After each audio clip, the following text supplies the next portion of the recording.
Bem-vindos a mais um Pesadelos Históricos. Neste vídeo, adentramos o sombrio universo de Ed Gein, o caçador de corpos, cujas ações macabras inspiraram personagens icônicos do terror. Vamos explorar sua infância perturbada, os mistérios em torno da morte de seu irmão e o início de uma jornada que o transformaria em um dos assassinos mais notórios da história.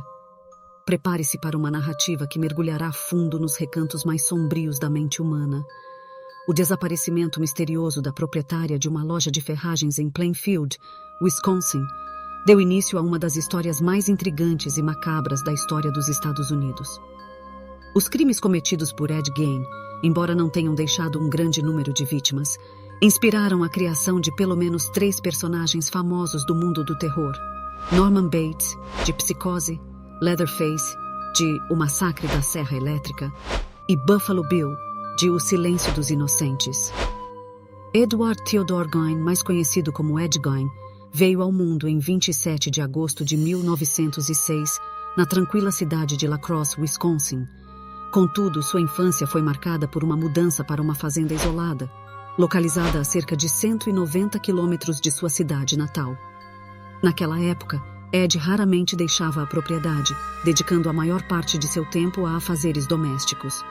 Sua família era composta por seu pai, George Philip Gein, sua mãe, Augusta Wilhelmine, e seu irmão mais velho, Henry George Gein. O casamento dos pais de Ed era longe de ser feliz. Seu pai, George, tinha um histórico de empregos instáveis e uma relação problemática com a bebida, algo que sua mãe, Augusta, condenava. Apesar das dificuldades, eles permaneceram juntos até a trágica morte de George em 1940. Foi nesse momento que Ed e seu irmão começaram a interagir um pouco mais com a vizinhança, realizando pequenos trabalhos para ajudar a manter a casa.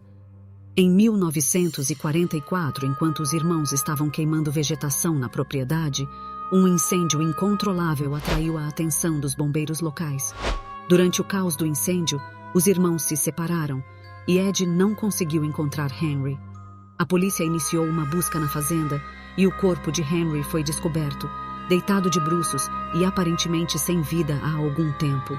A causa da morte foi inicialmente atribuída a problemas cardíacos, pois não havia evidência de queimaduras ou ferimentos. Surpreendentemente, não foi conduzida uma investigação mais aprofundada na época, embora posteriormente tenha surgido a suspeita de que Ed poderia ter tido algum envolvimento na morte de seu irmão, evocando as sombras de Caim e Abel. A morte de seu irmão aproximou ainda mais Ed de sua mãe, uma mulher já superprotetora por natureza. Essa tragédia também o levou a se isolar ainda mais do mundo exterior, um isolamento agravado pelo acidente vascular cerebral que Augusta sofreu pouco tempo após a perda de Henry. Com a desculpa de estar fazendo experimentos científicos, Ed convenceu seu amigo Gus a visitar cemitérios, violar túmulos de mulheres recém-falecidas e roubar seus corpos, levando-os para a fazenda. Gus não suspeitava de suas reais intenções, mas na verdade Ed guardava souvenirs dessas mulheres e passou a acumular pedaços de pele, órgãos e partes de corpos em sua casa. O que todas essas mulheres tinham em comum era a semelhança com a mãe de Ed, Augusta. Os vizinhos passaram a notar que a aparência de Ed se deteriorava, com ele sempre sujo e cheirando mal. Também passaram a notar que a fazenda tinha um cheiro ruim, mas nenhuma investigação foi realizada. Com a internação de Gus em um asilo para idosos, Ed passou a fazer outros planos e começou a colocá-los em prática. Esses planos envolviam não apenas pegar os corpos de mulheres recém-falecidas, como também assassiná-las. Em dezembro de 1954, Mary Hogan, que administrava uma taberna, desapareceu e no seu local de trabalho foi encontrado sangue, o que sugeria um crime. Ed a havia assassinado um dia antes e levado seu corpo para a fazenda. Chegando lá, ele tirou toda a pele de Hogan e utilizou partes do seu corpo para confeccionar objetos domésticos. Em novembro de 1957, Bernice Warden, dona de uma loja de ferragens e mãe do vice-xerife local, desapareceu. Frank Warden e o xerife Schley começaram a investigar o caso e encontraram marcas de sangue no chão da loja. Ao vasculhar o local, também encontraram o último recibo emitido por Bernice, um galão de anticongelante para Ed Gein. Isso foi o suficiente para que eles saíssem em busca do suspeito. Ed foi encontrado em uma mercearia e, ao ser questionado pela polícia, acabou confessando de forma não intencional que havia matado Warden.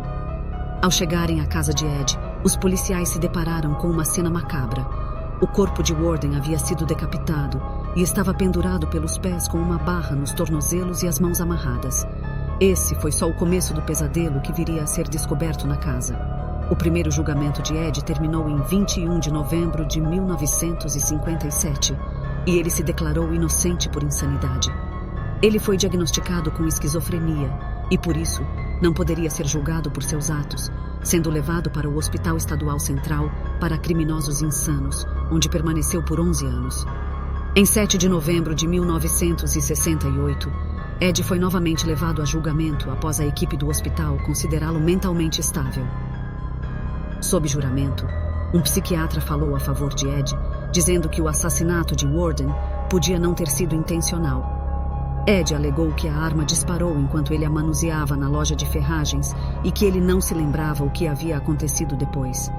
Em 14 de novembro de 1968, Ed foi considerado culpado pelo juiz Robert H. Goldman, mas após um segundo julgamento, que contou com médicos tanto na defesa quanto na acusação, o juiz o considerou inocente por motivo de insanidade e ele foi levado novamente para o hospital psiquiátrico, onde permaneceu até sua morte, em 26 de julho de 1984.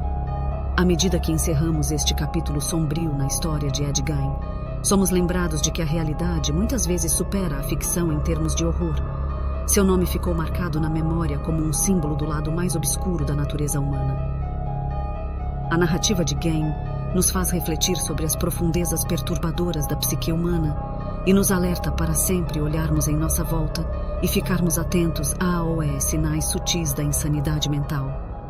Agradecemos profundamente por se juntar a nós nessa jornada pelos corredores sombrios da história. Se este vídeo lhe trouxe arrepios e fascinação pelo desconhecido, não se esqueça de se inscrever, curtir e compartilhar nosso canal Pesadelos Históricos. Muito obrigado e até a próxima!